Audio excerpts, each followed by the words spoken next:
Friends, എല്ലാവർക്കും നമസ്കാരം. നിങ്ങളേവരും കാത്തിരിക്കുന്ന അലീനയുടെ നാളത്തെ വിശേഷത്തിലേക്ക് എല്ലാ കൂട്ടുകാർക്കും സ്വാഗതം. എല്ലാവർക്കും നല്ലൊരു ശുഭരാത്രി നേർന്നുകൊണ്ട് തന്നെ നമുക്ക് അലീനയുടെ നാളത്തെ സൂപ്പർ ഹിറ്റ് വിശേഷത്തിലേക്ക് കിടക്കാം. അപ്പോൾ അതിനു മുമ്പായിട്ട് ആരെങ്കിലും നമ്മുടെ ഈ ചാനൽ ആദ്യമായിട്ട് കാണുന്നുണ്ടെങ്കിൽ ഇതുവരെ സബ്സ്ക്രൈബ് ഒന്നും ചെയ്ത് വെച്ചിട്ടില്ലെങ്കിൽ തീർച്ചയായിട്ടും ഒന്ന് സബ്സ്ക്രൈബ് ചെയ്ത് വെച്ചോളൂ കേട്ടോ. അതിനോടൊപ്പം മാക്സിമം എല്ലാവരും നമ്മുടെ വീഡിയോ ഇഷ്ടപ്പെടുന്നുണ്ടെങ്കിൽ ഒരു ലൈക്കും കൂടി അടിച്ചിട്ട് വീഡിയോ കാണാൻ വേണ്ടി ശ്രമിക്കണം. അപ്പം നമുക്ക് നേരെ വിശേഷത്തിലേക്ക് തന്നെ കിടക്കാം. അങ്ങനെ തുടങ്ങുമ്പോൾ തന്നെ കാണിക്കുന്ന നമ്മുടെ ബബിതേനെയാണ്. അപ്പം ബബിതയോട് കുറേ കാര്യങ്ങളൊക്കെ നമ്മുടെ മനു വന്ന് പറഞ്ഞു. ഇതെല്ലാം കേട്ടിട്ട് ബബ്ബ വെച്ച് സംസാരിക്കുക എന്നുള്ളതല്ലാതെ ഡയറക്റ്റായിട്ട് നേരിട്ട് മുഖത്ത് നോക്കി കണ്ണിൽ നോക്കി മറുപടി പറയാൻ നമ്മുടെ ബബിതയ്ക്ക് കഴിഞ്ഞിട്ടില്ല. കാരണം വേറെ ഒന്നും കൊണ്ടുമല്ല ബബിതയ്ക്ക് അതിന് സാധിക്കാത്തത്. കള്ളത്തരവോ മൊത്തം പറയുന്നത്. ആത്മാർത്ഥമായിട്ടുള്ളൊരു വാക്ക് പോലും നമ്മുടെ ബബിത പറയുന്നില്ല. മാത്രമല്ല നമ്മുടെ ബബിതയുടെ ഒരു വീഡിയോ ലീക്കായിട്ടുണ്ട്. നീ സൂക്ഷിച്ചോണം, അത് ഹരിയുടെ കൂട്ടുകാരൻ്റെ കയ്യിലുണ്ട് എന്ന് പറഞ്ഞതും ബബിത ഞെട്ടിപ്പോവാണ് കേട്ടോ. അപ്പം അങ്ങനെ ഒരു വീഡിയോ ലീക്കൊക്കെ ആയിക്കഴിഞ്ഞ ഒരു പെങ്കൊച്ചിൻ്റെ ഭാവി തീർന്നെന്ന് കൂട്ടിക്കൊണ്ടാൽ മതി. പ്രത്യേകിച്ച് കല്യാണം കഴിയാത്തൊരു പെങ്കൊച്ചാണ് നമ്മുടെ ബബിത. അതുപോലെ തന്നെ കുടുംബത്തിൽ പല പ്രശ്നങ്ങളും ഉണ്ടാകുന്നു. ഇപ്പം തന്നെ ഭാവി പകുതി പോയി. അതിനു കൂടി ഒന്ന് ഓർത്ത് നോക്കി ഒരു വീഡിയോ കൂടെ ലീക്കായുള്ള ഒരു അവസ്ഥ. ഏതായാലും ഈ സീനൊക്കെ കഴിഞ്ഞിട്ട് നമ്മുടെ അലീനോട് കാര്യങ്ങളൊക്കെ പറഞ്ഞ് മനസ്സിലാക്കുകയാണ് മനുവ. ഞാൻ ഇനി ഇവിടെ നിൽക്കുന്നില്ല, എനിക്ക് എറണാകുളത്തേക്ക് പോകണം അലീനെ. കുറേ ദിവസമായില്ലേ ഞാൻ ഇങ്ങനെ നൊട്ടോട്ട് ഓടി നടക്കുന്നു, പുറത്തിറങ്ങാൻ പറ്റത്തില്ലാത്തൊരവസ്ഥയായി. ഇനിയിപ്പോൾ എറണാകുളത്ത് ചെന്നാലും പല ചോദ്യങ്ങളും പലരിൽ നിന്നും ഞാൻ കേൾക്കേണ്ടി വരും. എൻ്റെ അനിയനാണല്ലോ, കൈതയ്ക്കൽ തറവാട്ടിൽ ഒരു അംഗമായി പോയില്ലേ ഞാനും. അതുപോലെ ശിവശങ്കര മേനോൻ്റെ മൂത്ത മകനായി പോയില്ലേ. അപ്പം പല ക്വസ്റ്റ്യങ്ങൾക്കും ഞാൻ ഉത്തരം കൊടുക്കേണ്ടി വരും, ഞാൻ ആൻസർ കൊടുക്കേണ്ടി വരും. ഏതായാലും എത്ര നാളെന്നും പറഞ്ഞുകൊണ്ടാണ് ഇങ്ങനെ പിടിച്ചു നിൽക്കുന്നത്. ജോലിക്ക് പോകാതിരിക്കാൻ പറ്റില്ലല്ലോ. അതുകൊണ്ട് ഞാൻ നാളെ എറണാകുളത്തേക്ക് പോകുമെന്ന് പറയുകയാണ്.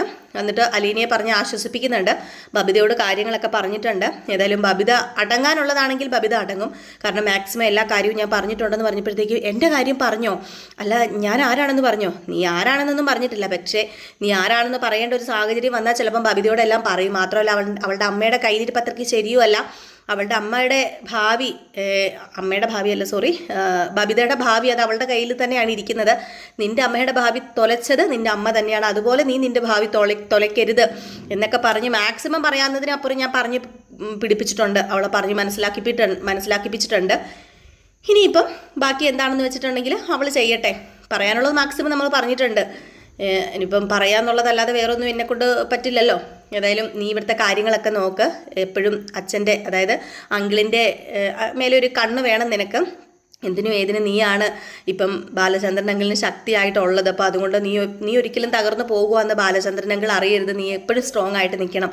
എല്ലാം ശരിയാകും, എല്ലാം ഓക്കെ ആകും എന്നൊക്കെ പറഞ്ഞ് അലീനയെ ആശ്വസിപ്പിച്ചിട്ട് കൃഷ്ണമോളോടും പറഞ്ഞു, നീ പഠിക്കാതിരിക്കരുത്. ഇനിയിപ്പോൾ സ്കൂളിൽ പോയില്ലെങ്കിൽ തന്നെ വീട്ടിലിരുന്ന് പഠിച്ചോണം. എന്തെങ്കിലും ഡൗട്ട് ഉണ്ടെങ്കിൽ ടീച്ചേഴ്സിനെ വിളിച്ച് ചോദിക്കണം. ഒരിക്കലും ടീച്ചർമാർ നീ ബലാത്സംഗം ചെയ്ത ഈ ഹരിയുടെയോ അല്ലെങ്കിൽ രോഹിത്തിൻ്റെയോ പെങ്ങളാണെന്ന് പറഞ്ഞ് പഠിക്കേണ്ട കാര്യങ്ങളൊന്നും നിനക്ക് പറഞ്ഞു തരാതിരിക്കത്തില്ല.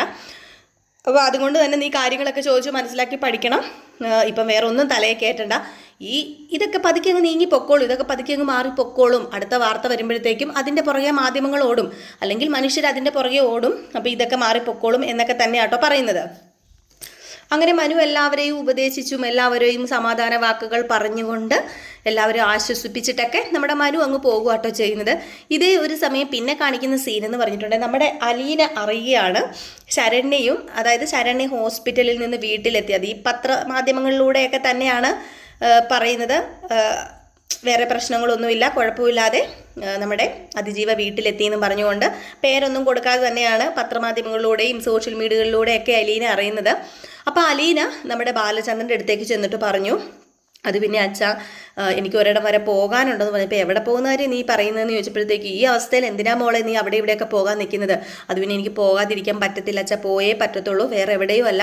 അറിയാലോ, നമ്മുടെ കുടുംബം കാരണം ഒരു പെങ്കൊച്ച് ഇപ്പം വല്ലാത്തൊരവസ്ഥയിലാണ് ഉള്ളത്.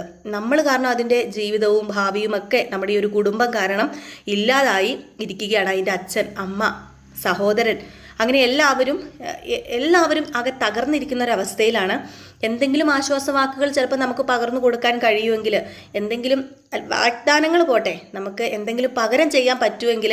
പകരം ചെയ്യാൻ പറ്റത്തില്ല, ഒരു പെങ്കൊച്ചിൻ്റെ മാനത്തിന് പകരമായിട്ട് നമുക്ക് ഒന്നും ചെയ്യാൻ പറ്റത്തില്ല.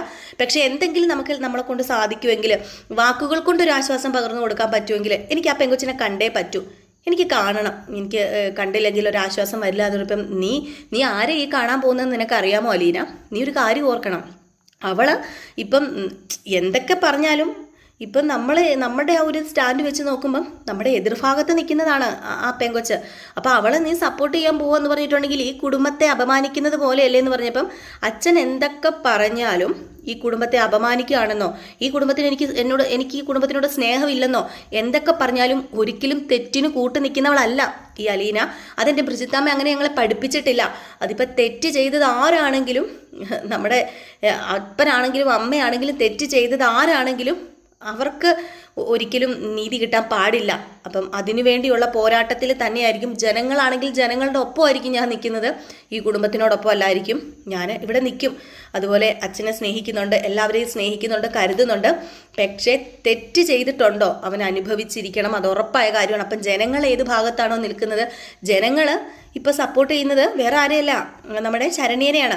അപ്പോൾ അതുകൊണ്ട് തന്നെ എനിക്ക് ശരണ്യയുടെ കൂടെ നിന്നേ പറ്റൂ. മാത്രമല്ല ഞാനൊരു പെണ്ണാണ്, ഞാനും ഒരു ശരണ്യാകേണ്ടതല്ലായിരുന്നോ? ഒരു പക്ഷേ ഞാനും ഒരു ശരണ്യ ആയേനെ. കാരണം അന്ന് ആ കത്രിക എൻ്റെ കയ്യിൽ കിട്ടിയില്ലായിരുന്നുവെങ്കിൽ ഇവന്മാർ എന്നെ എന്ത് ചെയ്തേനെ?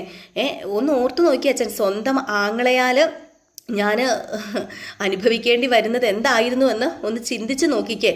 അപ്പോൾ അതുകൊണ്ട് എനിക്ക് വേറെ ഒന്നും പറയാനില്ല അച്ഛാ. എനിക്ക് അവളെ കാണാൻ പോകണം, ഞാൻ അവളെ കാണാൻ പോകും. ആർക്കും വേണ്ടിയല്ല, എൻ്റെ സമാധാനത്തിന് വേണ്ടി എനിക്ക് കാണാൻ പോകണം. ഇല്ലെങ്കിൽ ഞാൻ ഒരു മനുഷ്യ സ്ത്രീ അല്ലാതായി പോകും. ഒരു സ്ത്രീ എന്ന നിലയ്ക്ക് എനിക്ക് അവളെ കാണണം. അവളെ ഒരു വാക്കുകൾ കൊണ്ടെങ്കിലും എനിക്ക് ആശ്വസിപ്പിക്കണം. അത് ഞാൻ വെറുതെ പറയുന്നതല്ല. അതിപ്പം വേറെ ആരൊക്കെ പറഞ്ഞാലും, അച്ഛൻ പറഞ്ഞാലും ഞാൻ പോകാതിരിക്കത്തില്ല, ഞാൻ പോകും. ഇനിയിപ്പം രോഹിത്തിനെയോ ഹരിയോ കൂട്ടുപിടിച്ച് അവരെ നിങ്ങൾ രക്ഷിക്കാൻ വേണ്ടി നിങ്ങൾക്ക് മാക്സിമം എന്താണെന്ന് വെച്ചാൽ നിങ്ങൾ ചെയ്തോ, അതിന് ഞാൻ ഒരിക്കലും തടസ്സം നിൽക്കുന്നില്ല. പക്ഷേ എന്നെക്കൊണ്ട് അതിന് പറ്റത്തില്ല.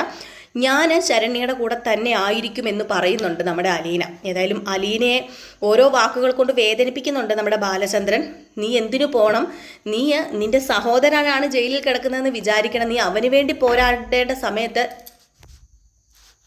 ഏതായാലും ഇതൊക്കെ കേട്ടിട്ട് നമ്മുടെ ബാലചന്ദ്രൻ ഇതൊക്കെ മറുപടിയൊക്കെ പറഞ്ഞെങ്കിലും അലീന പറയുന്നതിൽ ശരിയുണ്ടെന്ന് ബാലചന്ദ്രന് പൂർണ്ണമായിട്ടും അറിയാം. ഏതായാലും ബാലചന്ദ്രൻ ഇങ്ങനെ തന്നെ നിൽക്കുകയാണ്. ഇതേ സമയം പിന്നെ കാണിക്കുന്ന സീനെന്ന് പറഞ്ഞു കഴിഞ്ഞിട്ടുണ്ടെങ്കിൽ നമ്മുടെ കൃഷ്ണമോളോട് പറയുന്നുണ്ട് അലീന ചേച്ചി ഒരു സ്ഥലം വരെ പോവുകയാണ്, മോള് അച്ഛനെ നോക്കിക്കോണം, ഞാൻ ചിലപ്പം വൈകും, വരാൻ താമസിക്കുന്നു പറയുമ്പോൾ അലീന ചേച്ചി എങ്ങോട്ടായി പോകുന്നത്? എവിടെ അലീന ചേച്ചി പോകുന്നത്? അത് പിന്നെ മോളെ, നമ്മുടെ ഈ കുടുംബം കാരണം തകർന്നൊരു കുടുംബമുണ്ട്. ആ കുടുംബത്തിൽ ചെന്നൊരു ആശ്വാസവാക്ക് പകരുക എന്നത് അത് നമ്മുടെ മര്യാദയല്ലേ. അപ്പം അവിടെ എനിക്ക് പോയേ പറ്റൂ, ഞാൻ പോകും എന്ന് പറഞ്ഞപ്പോഴത്തേക്കും അത് പിന്നെ എന്തിനാ അലീന ചേച്ചി ഇപ്പം അങ്ങോട്ടേക്കൊക്കെ പോകുന്നത്? അങ്ങോട്ടേക്കൊക്കെ പോയ പ്രശ്നമാവില്ലേ അലീന ചേച്ചി എന്ന് പറയുമ്പം എന്ത് പ്രശ്നവും വന്നോട്ടെ, സാരമില്ല മോളെ, എനിക്ക് പോകണം. എനിക്ക് പോയില്ലെങ്കിൽ എനിക്ക് സ്വസ്ഥതയും സമാധാനത്തോടും കൂടി ഉറങ്ങാനോ ഞാൻ ചെയ്യുന്ന ജോലി എനിക്ക് നല്ല രീതിയിൽ ചെയ്യാനോ ഒന്നും പറ്റത്തില്ല. എനിക്കവിടെ പോകണം. അവരെന്നെ എന്ത് വേണമെങ്കിലും ചെയ്തോട്ടെ. പക്ഷേ എൻ്റെ ആങ്ങളെ ചെയ്ത തെറ്റിന് ഒരു മാപ്പ് ചോദിക്കാൻ അല്ലെങ്കിൽ ഒരു ആശ്വാസവാക്ക് പകരാൻ ഞാൻ പോകും എന്ന് പറഞ്ഞിട്ട് നമ്മുടെ കൃഷ്ണമോളെ ധിക്കരിച്ചിട്ട് തന്നെയാണ് കേട്ടോ അലീന അവിടെ നിന്ന് ഇറങ്ങിത്തിരിക്കുന്നത്. അപ്പോൾ ഇതിനിടയിൽ പിന്നെ നമ്മുടെ വൈജയനെ കാണിക്കുന്നുണ്ട്. അപ്പോൾ അവിടുത്തെ നേഴ്സ് വന്ന് പറയുന്നുണ്ട് വൈജയോട്, അറിഞ്ഞായിരുന്നോ മകന് നല്ല ശിക്ഷ കിട്ടുമെന്നാണ് തോന്നുന്നത്, നിങ്ങളിത് വല്ലതും അറിയുന്നുണ്ടോ? പത്രത്തിലും ടി വിയിലും ഒക്കെ തുറന്നു കഴിഞ്ഞിട്ടുണ്ടെങ്കിൽ നിങ്ങളുടെ മകനെയൊക്കെ കാണാനുള്ളൂ. നിങ്ങളുടെ മകൻ മാത്രമല്ല, നിങ്ങളുടെ കുടുംബത്തിൽ നിങ്ങളുടെ ആങ്ങളുടെ മകനും കൂടെ പ്രതിയാണല്ലോ. എന്തായാലും നല്ലൊരു കുടുംബമല്ലായിരുന്നു, നിങ്ങൾക്ക് ചീത്തപ്പേരായി പോയില്ലേ ഇതിപ്പം? ആ ചെറുക്കനൊക്കെ എന്താട്ടിൻ്റെ സൂക്കേടായിരുന്നു, അതിനൊക്കെ പറഞ്ഞു കൊടുത്ത് വളർത്തത്തില്ലായിരുന്നു എന്ന് ചോദിച്ചപ്പോഴത്തേക്ക് നമ്മുടെ വൈജ പറയുന്നുണ്ട്, നിർത്തുന്നുണ്ടോ? ഇനി ആരും ഇതിനെക്കുറിച്ച് കൂടുതൽ സംസാരിക്കുകയൊന്നും വേണ്ട. കുറച്ച് ദിവസങ്ങളായി ഞാനിത് കേൾക്കുന്നു. നിങ്ങൾ മാറി മാറി മാറി മാറി ഒരു പേഷ്യൻറ്റിനെയാണ് നിങ്ങൾ ഈ കുത്തി നോവിക്കുന്നതെന്ന് വിചാരിച്ചോണം. ഞാൻ ഡോക്ടറിനോട് കംപ്ലൈൻറ്റ് ചെയ്താലുണ്ടല്ലോ ഇനി ആരും ഇതിനെക്കുറിച്ച് സംസാരിക്കേണ്ട.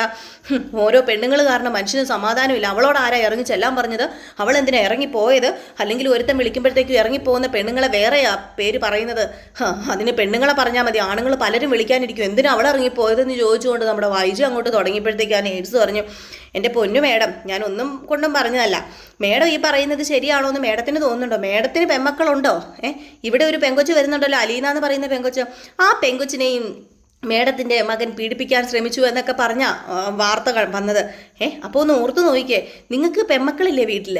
അപ്പം സ്വന്തം വീട്ടിൽ ഇങ്ങനത്തെ ഒരു പ്രശ്നം വന്നിട്ടുണ്ടെങ്കിൽ നിങ്ങൾ ഇങ്ങനെ തന്നെ പറയുമെന്ന് ചോദിച്ചപ്പോഴത്തേക്കും എന്നോട് ആരും ഒന്നും പറയണ്ട, എനിക്കൊന്നും കേൾക്കണ്ട എന്ന് പറഞ്ഞ് അവിടെ നിന്ന് നേഴ്സുമാരെയൊക്കെ ഭയങ്കരമായിട്ടും വൈജ ഷൗട്ട് ചെയ്ത് സംസാരിക്കുകയാണ് കേട്ടോ അവരോട്. വൈജയ്ക്ക് സത്യം പറഞ്ഞു കഴിഞ്ഞിട്ടുണ്ടെങ്കിൽ തെറ്റാണെന്നറിയാം. പക്ഷേ സ്വന്തം മകനായി പോയില്ലേ, തെറ്റ് അംഗീകരിക്കാൻ പറ്റുമോ? ഒരിക്കലും വൈജയ്ക്ക് അംഗീകരിക്കാൻ പറ്റത്തില്ല. ഇപ്പം വൈജയുടെ മകനെ തന്നെ വൈജ സപ്പോർട്ട് ചെയ്ത് സംസാരിച്ചുകൊണ്ടിരിക്കുകയാണ്. ഇതേ സമയം പിന്നെ കാണിക്കുന്നത് നമ്മുടെ അലീനയാണ്. അപ്പം അലീന നേരെ പോകുന്നത് നമ്മുടെ ശരണ്യയുടെ വീട്ടിലേക്കാണ് കേട്ടോ. പറയാനുണ്ട്. അപ്പം ഞാൻ ഈ ശരണ്യയുടെ വീട്ടിലേക്ക് പോകുമ്പം അലീനേനെ മണ്ണെണ്ണ ദേഹത്തൂടെ ഒഴിക്കുന്ന കഥ അപ്കമിങ് വിശേഷത്തിൽ ഞാൻ ഇട്ടിട്ടുണ്ടായിരുന്നു കേട്ടോ. ഇന്നലെയോ മിനിങ്ങാന്ന് കണ്ട് ഞാൻ ഇട്ടിട്ടുണ്ടായിരുന്നു അലീനയുടെ ദേഹത്തൂടെ മണ്ണെണ്ണ ഒഴിക്കുന്നത്, ശരണ്യയുടെ സഹോദരി മണ്ണെണ്ണ ഒഴിക്കുന്നത് ഇട്ടിട്ടുണ്ടായിരുന്നല്ലോ. അപ്പം ആ ഒരു സീന് നമ്മൾ നാളെ കാണാൻ പോവാണ് കേട്ടോ. അപ്പം അങ്ങനെ അലീന അവിടെ ചെല്ലുന്നു. അലീന അവിടെ ഇറങ്ങി ചെല്ലുമ്പോഴത്തേക്കും തന്നെ ഈ നാട്ടുകാരെയൊക്കെ അവിടെ പറഞ്ഞ് ഏൽപ്പിച്ചിട്ടുണ്ട്. അവിടുത്തെ കൗൺസിലറും മെമ്പർമാരൊക്കെ അവിടുത്തെ ആൾക്കാരെ പറഞ്ഞ് ഏൽപ്പിച്ചിട്ടുണ്ട്. ഈ വീട്ടിൽ ആര് വരുന്നോ അവരെ നോക്കി വെച്ചോണം. കാരണം വേറൊന്നുമല്ല, ഒത്തിരി പേര് ഇങ്ങനെ പ്രലോഭിപ്പിക്കാനും, കാരണം പണമുള്ള ടീമുകളാണ് ഈ ഹരിയും രോഹിത്തും പിന്നെ മറ്റേ 2 കൂട്ടുകാരന്മാരെന്ന് പറഞ്ഞാലും ഇവരെല്ലാവരും പണമുള്ള ടീംസാണ്. അപ്പോൾ പണമുള്ള ടീംസ് ആയതുകൊണ്ട് ഇവർ കൂടുതൽ ഈ അച്ഛനും അമ്മമാരൊക്കെ പൈസ വാരി എറിയും. അപ്പം ഇവരെ ഏതായാലും കുറച്ച് പൈസ കൊടുക്കും. ഇവർ പാവപ്പെട്ടാണല്ലോ, ശരണ്യയുടെ വീട്ടുകാർ വെറും പഞ്ചപാവങ്ങളാണ്. ഒരു കോളനിയിലാണ് അവർ താമസിക്കുന്നത്. അപ്പം എന്തെങ്കിലുമൊക്കെ വാഗ്ദാനമൊക്കെ ചെയ്തു കഴിഞ്ഞിട്ടുണ്ടെങ്കിൽ ഇവർ പിന്മാറും, കേസ് പിൻവലിക്കും എന്ന്. അപ്പോൾ അതുകൊണ്ട് അവിടുത്തെ കൗൺസിലർമാരൊക്കെ എപ്പോഴും അവിടെ ആൾക്കാരുണ്ട്, ലൈവായിട്ട് എപ്പോഴും അവിടെ ആൾക്കാരുണ്ട്. അപ്പോൾ അതുകൊണ്ട് തന്നെ നമ്മുടെ അലീന അവിടെ ചെല്ലുന്നത് ആപത്താണെന്ന് അലീന മനസ്സിലാക്കുന്നില്ല. പക്ഷെ അലീന അവിടെ ചെല്ലുന്നത് അലീനയ്ക്ക് അത്രമാത്രം ക്രൂരമായ ഒരു അനുഭവം ഉണ്ടാകുവാണ്. കാരണം അലീന ആരാണെന്നും എന്താണെന്നും വ്യക്തമായിട്ട് എല്ലാവർക്കും അറിയാം. ആ വീട്ടിൽ നിന്ന് ഒരു പെങ്കൊച്ചാണ്, അവിടുത്തെ സെർവൻ്റാണ്. അലീനയ്ക്കും ഇങ്ങനെ സംഭവിച്ചിട്ടുണ്ട്. അലീന എന്നിട്ട് പരാതി കൊടുത്തില്ല. അതുകൊണ്ട് തന്നെയാണ് ഇപ്പം നമ്മുടെ ശരണ്യയ്ക്കും ഇങ്ങനെ സംഭവിച്ചത്. അലീന അന്ന് പരാതി കൊടുത്തിരുന്നെങ്കിൽ ഒരുപക്ഷെ ഒരു ശരണ്യ പിന്നെ ഉണ്ടാവില്ലായിരുന്നു. അപ്പം അതുകൊണ്ട് എല്ലാവർക്കും അലീനയെ നന്നായിട്ട് അറിയാം. അപ്പം അലീന ചെന്ന് കഴിയുമ്പോഴത്തേക്കും അവിടുത്തെ നാട്ടുകാരെല്ലാം ഒരു രോക്ഷം കൊള്ളുകയാണ്. നാട്ടുകാരൊക്കെ അലീനയെ കണ്ടതും ഭയങ്കരമായിട്ടും, അതായത് ശരണ്യനെ കാണാൻ വന്ന അലീനയ്ക്ക് നേരിടേണ്ടി വരുന്നത് ഭയങ്കര ക്രൂരമായൊരു മർദ്ദനമാണ് കേട്ടോ. അങ്ങനെ അവിടെ നമ്മുടെ ശരണ്യയുടെ ആങ്ങള് വന്ന് നിന്ന് ഒച്ചത്തിൽ സംസാരിക്കുന്നുണ്ട്.